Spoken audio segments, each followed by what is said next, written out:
الياكوزا منظمة إجرامية اللي مختلفة على المنظمات الآخرين.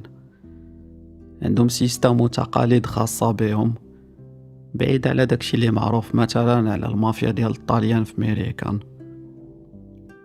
غادي نرجعو للتاريخ ديال هاد المنظمة اللي في الأصل كان من الأسرار اللي ما كيعرفها حد، ودابا ولات مفضوحة قدام كلشي. سكريبت ديال بروفيسيون غانغستر بالفرنسي، وهادي فيرسيون خدمت عليها بالدارجة. مشينا.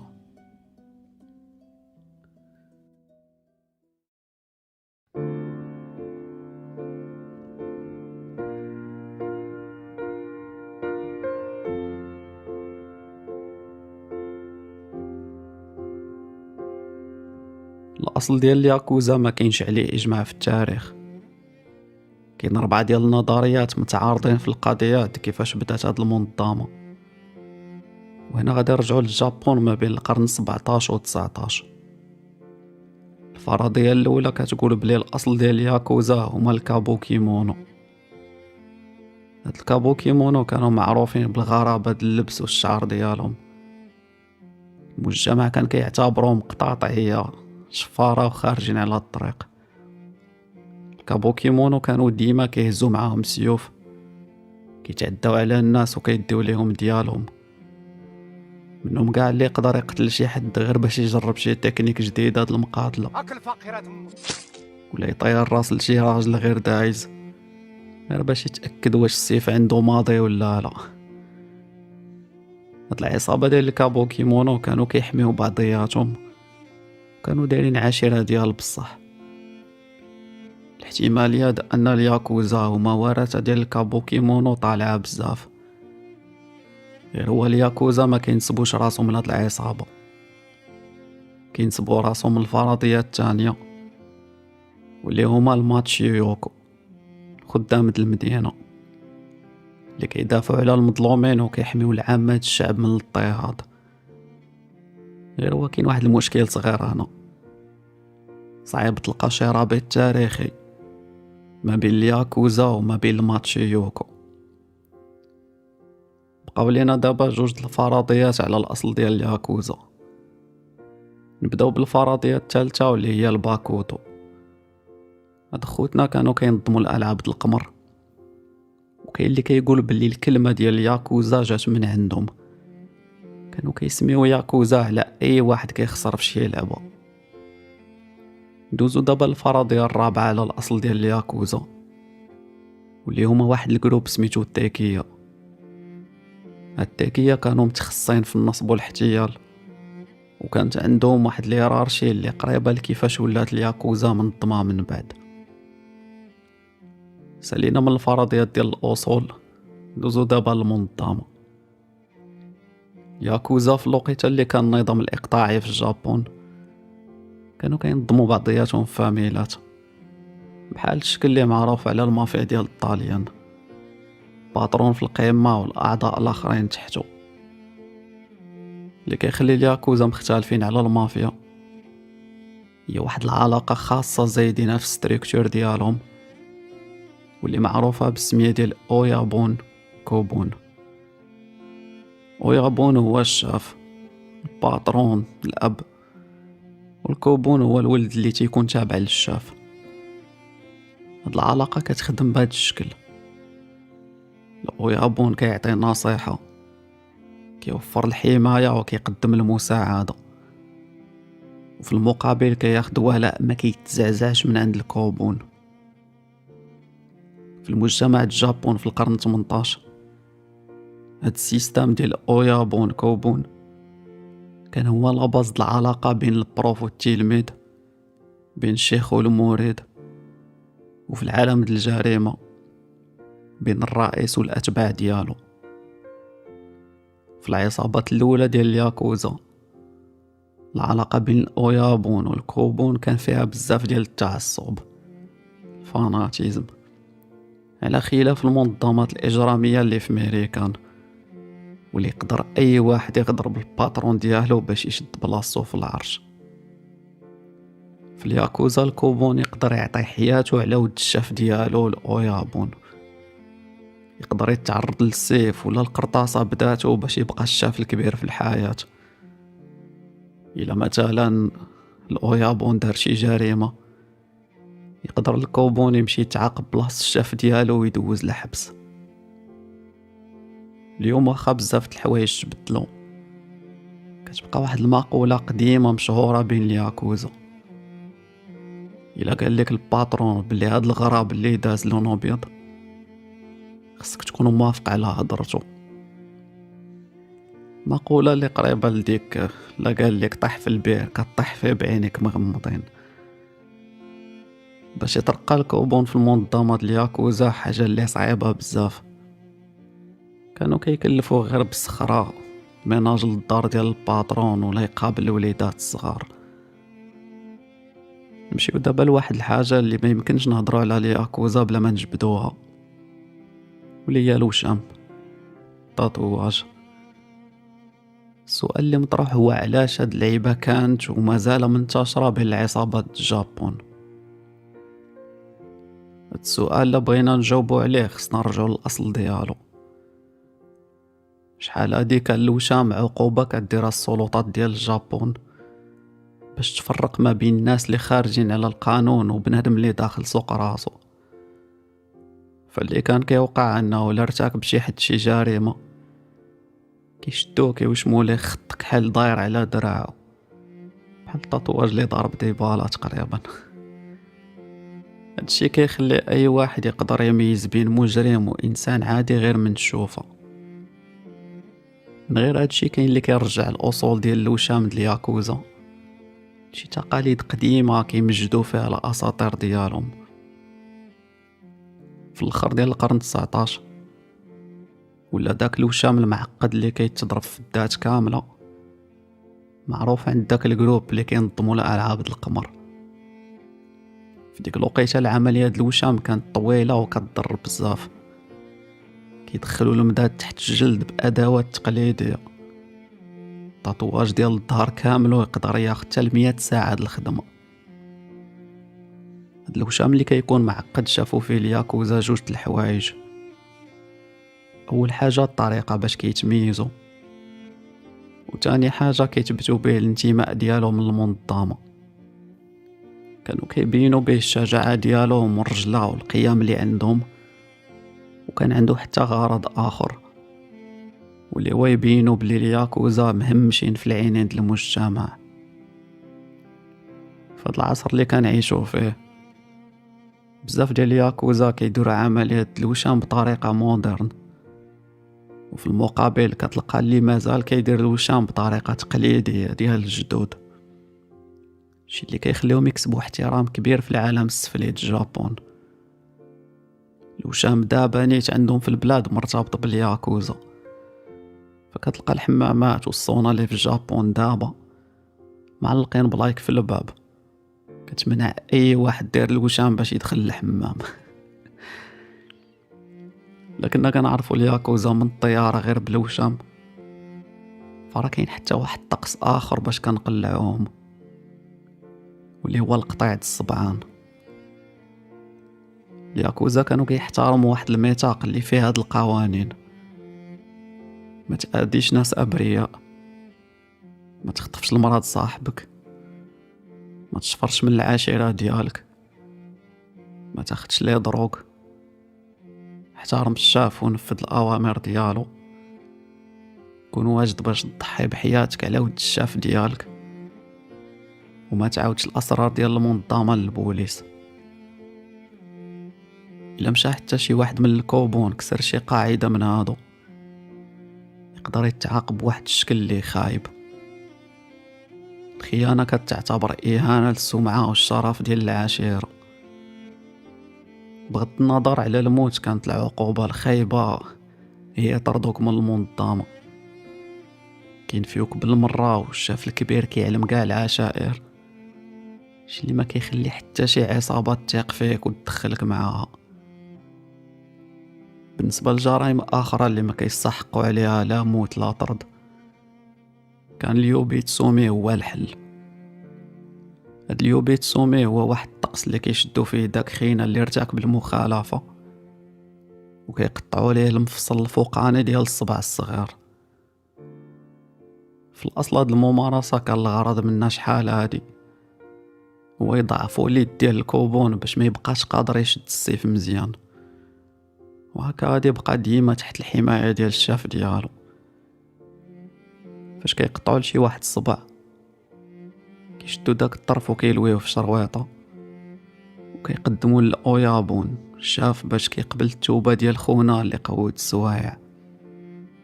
وإلا مشى حتى عاود رجع خونا في شي مخالفه كيقطعوا ليه المفصل الثاني ديال الصبع الصغير ولا كيقطعوا ليه المفصل الفوقاني ديال شي صبع اخر. هاد العاده كتكون بحال واحد التحذير لذاك العضو باللي لا زاد خوره في شي لعيبه مازال غادي يطردوه بشكل نهائي من المنظمه.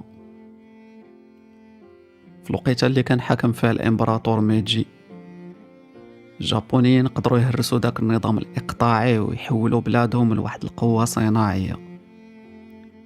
هادشي خلى البلاد تعيش واحد الازدهار اقتصادي مزيان، وهادشي اللي استغلات الياكوزا باش توسع الانشطه ديالها بشكل كبير.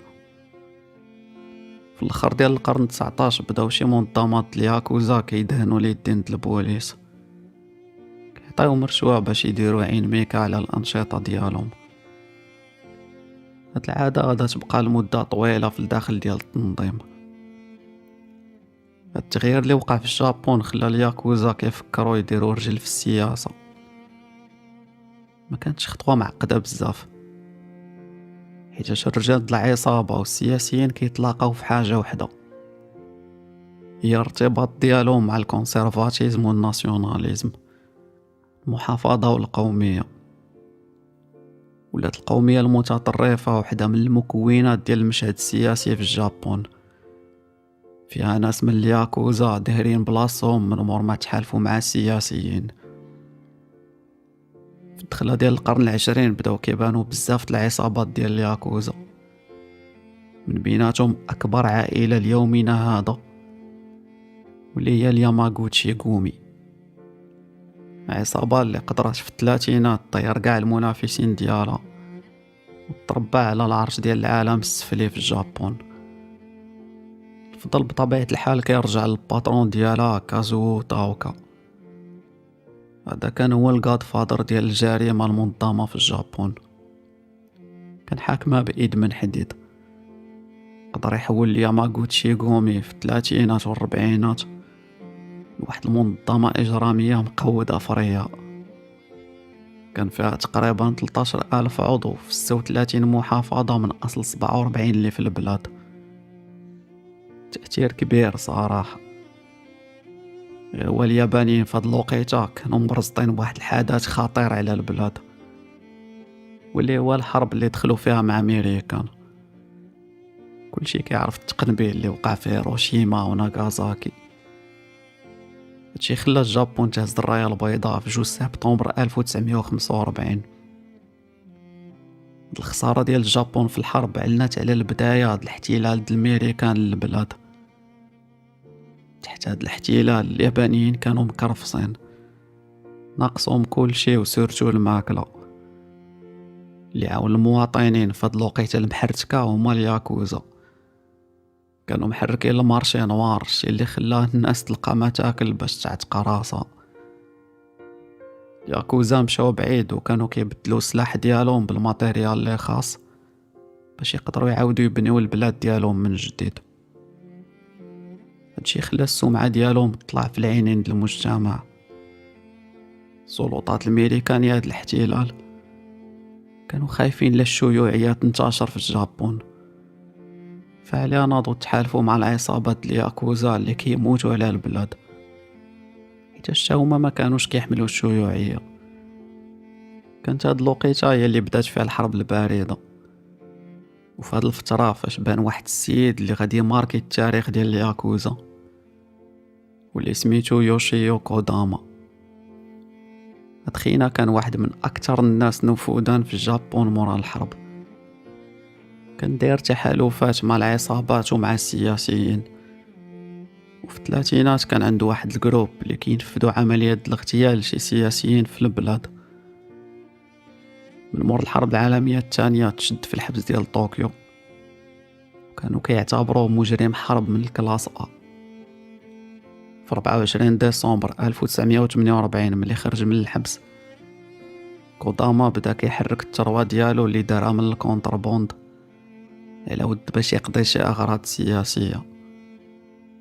بدا كيقمع الصداعات اللي في المجتمع وكيطرد الشيوعيين من البلاد. كوداما مشى بعيد ودار ايدو في ايد المخابرات الامريكان، وكانت هذه غير البداية ديال التحالف اللي غادي يطول. في الخمسينات والستينات المخابرات الامريكان كانت كتمول القوميين اليابانيين باش يحاربوا الشيوعية في آسيا. الياكوزا اللي كانوا حليف ديال القوميين استفدوا بزاف من هاد المساعدة. الملايين ديال الدولارات اللي كانت كتفرسي ليهم CIA بالفضل ديال كوداما ولات الياكوزا كتلعب دور كبير في سياسات الجابون مورا الحرب. هادشي خلى المنظمة يكون عندها واحد التأثير ما عمرو كان عندها من قبل.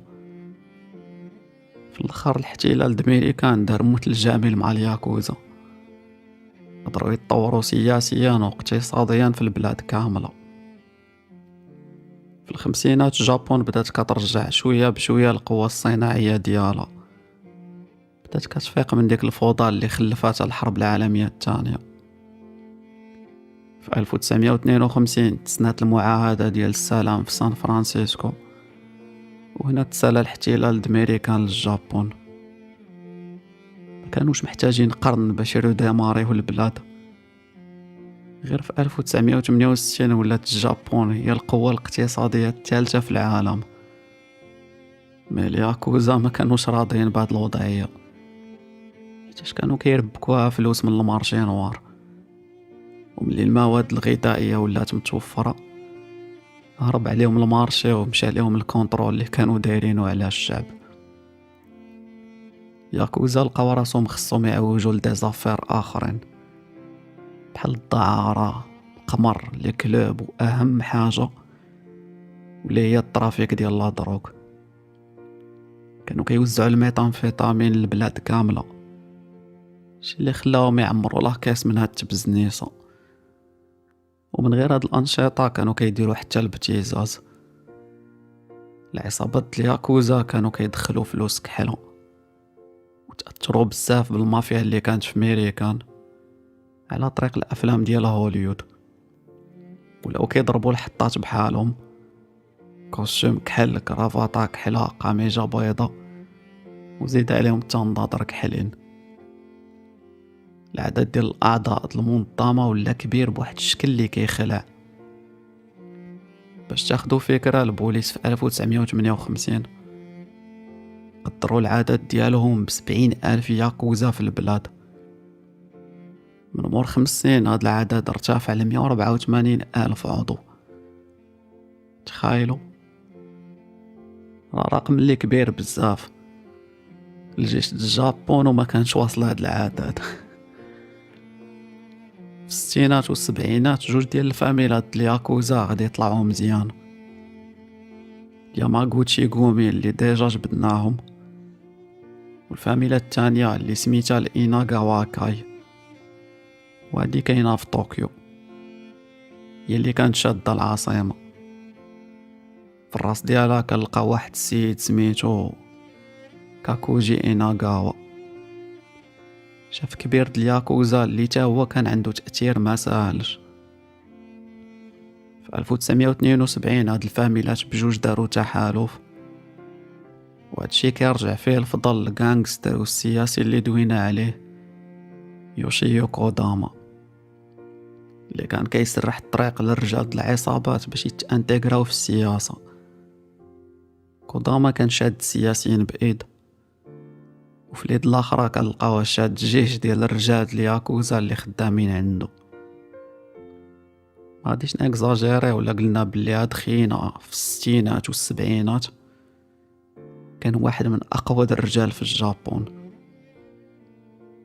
ولكن في الاخر ديال السبعينات وقع واحد الحدث اللي سال الكوداما الكارير ديالو.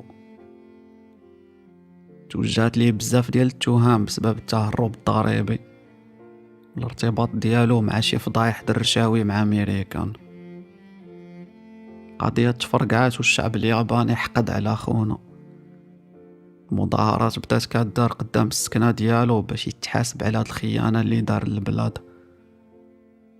القوميين اللي كان عزيز عليهم كوداما بداو كيطالبوا باش يقتل راسو حيتاش وسخ الشرف ديال الجابون. كانوا كيشجعوه باش يدير الطقس ديال الهاراكيري اللي تقدروا تكونوا شفتوه في شي فيلم شي مره. فهاد الطقس كيشد بنادم السيف وكيشق به كرشو. كعياد الشعب كانت كبيره لدرجه ان واحد خينا حاول يقتل كوداما في دارو بالطريقه ديال الكاميكاز. ساق الطياره باش يدخل في الدار ديال كوداما وتفرقع، ولكن زقلها وصدق طايح في جنبها ومات. سخوط الوالدين، موتة ديال اللعابات اصاحبي. هاد الفضيحه اللي دارت بوم اثرت على الصحه ديال يوشيو كوداما. دهورات حالته حتى الامبراطوريه ديالو شيوتات. في 17 جونفي 1984 توفى كوداما في نعاسو بسكتة دماغية في طوكيو قبل ما تسالى المحاكمة ديالو. هاد الفضيحة شوهت الصورة ديال الياكوزا في العينين الشعب. زيد عليها حتى واحد الحدث اللي وقع 6 سنين قبل من الموت ديال كوداما في 1978.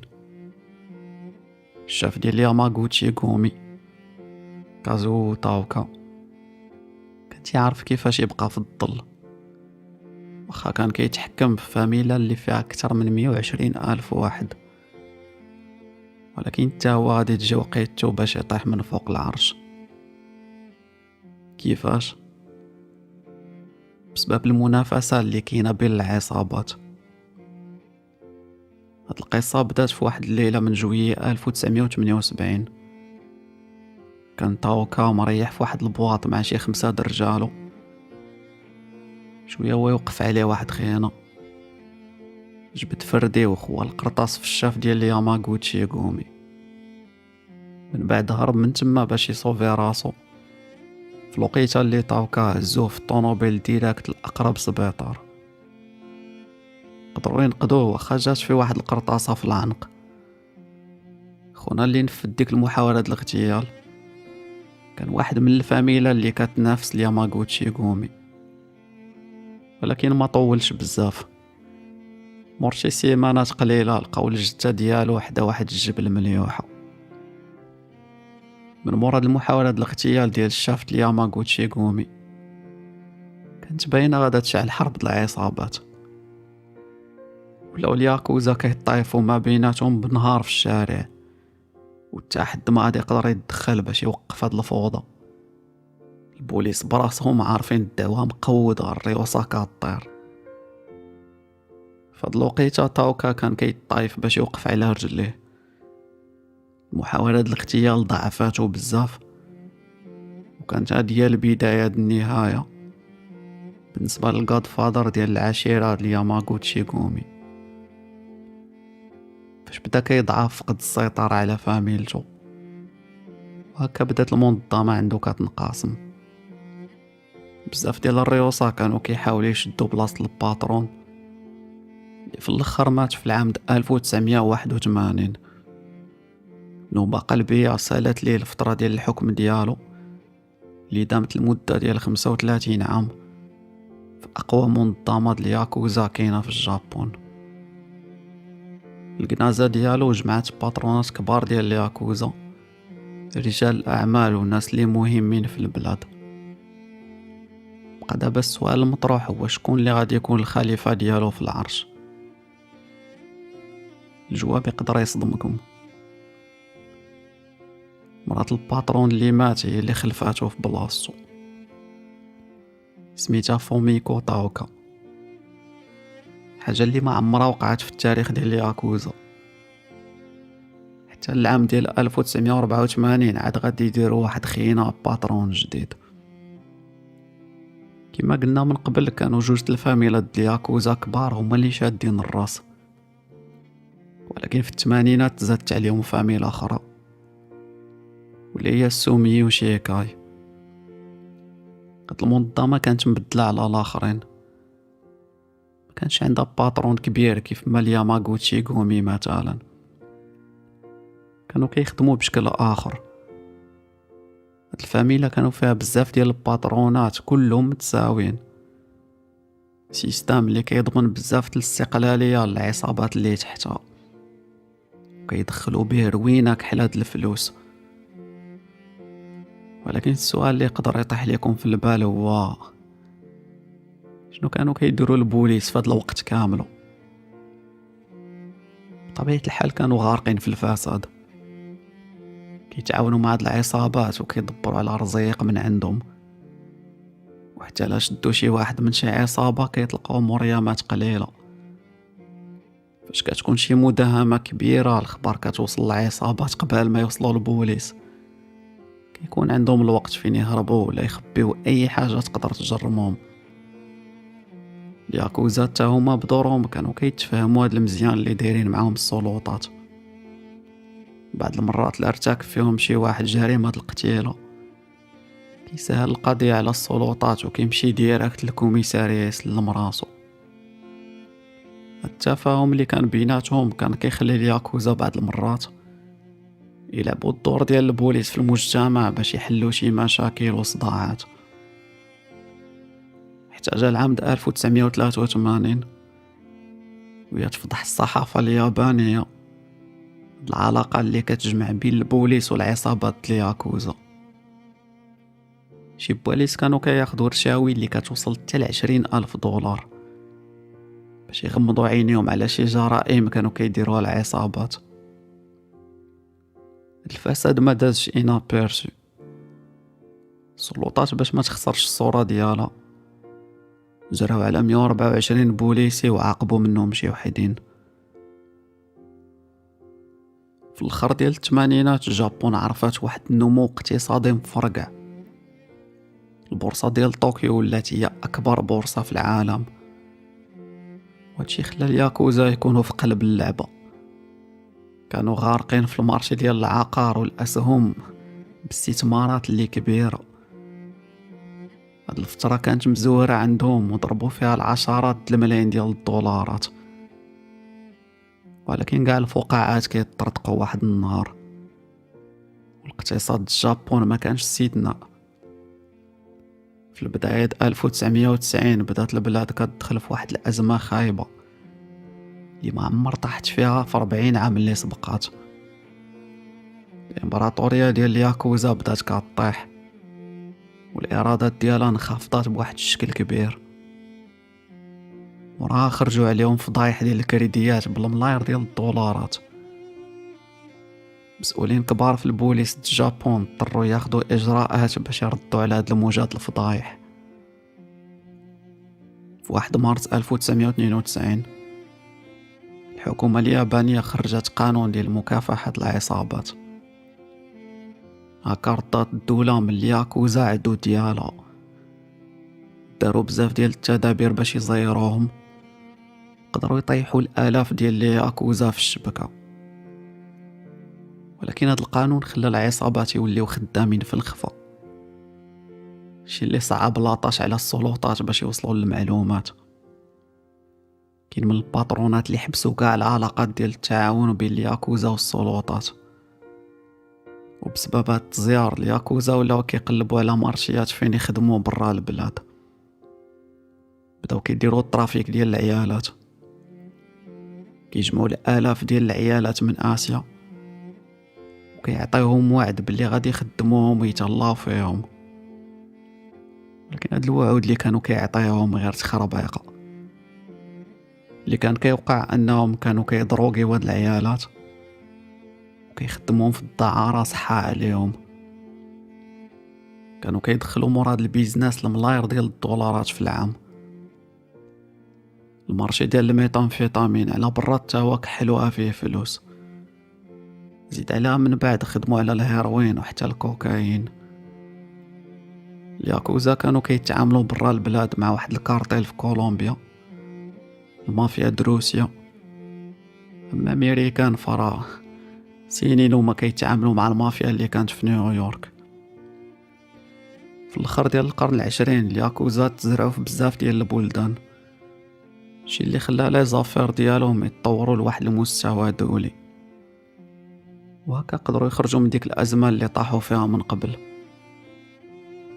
في القرن الواحد وعشرين الياكوزا ولاو خدامين بعقليه اخرى، اللي كيهمهم دابا هو لي زافير ويجمعوا الفلوس. داكشي ديال التقاليد والالتزامات والاحترام ما بقاوش مدينها فيه، مشى داكشي مع دوك الباترونات الكبار اللي ماتوا. هاد الجيل الجديد الياكوزا ما يقدروش يضحيو بحياتهم على ود شي باترون، منهم كاع اللي فشاو اسرار طيحات ريوس كبار في المنظمه، حاجه اللي غير هادي سنين ما تلقى حتى حد من الياكوزا اللي غادي يقدر يزعم يديرها. كانت هادي ليستوار ديال الياكوزا اللي هي منظمه ماشي بحال كاع المنظمات. خليت في وسط الكلمات الجابونيه عاود الفيديو ركز معاه. اللي بغى الانستغرام ديالي راه غادي يلقاه في الديسكريبسيون لتحت. وهذا مكان اخوتي، تهلاو.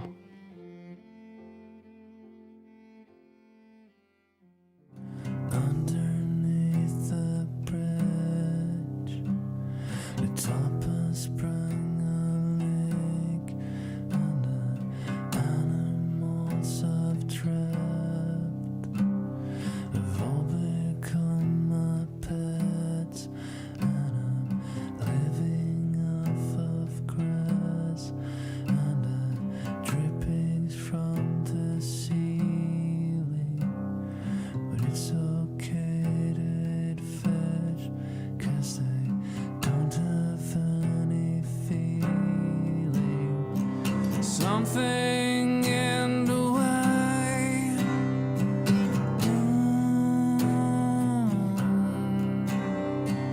something in the way,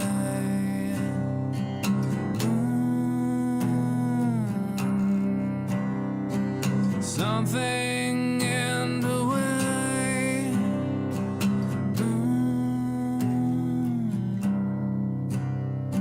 something.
Something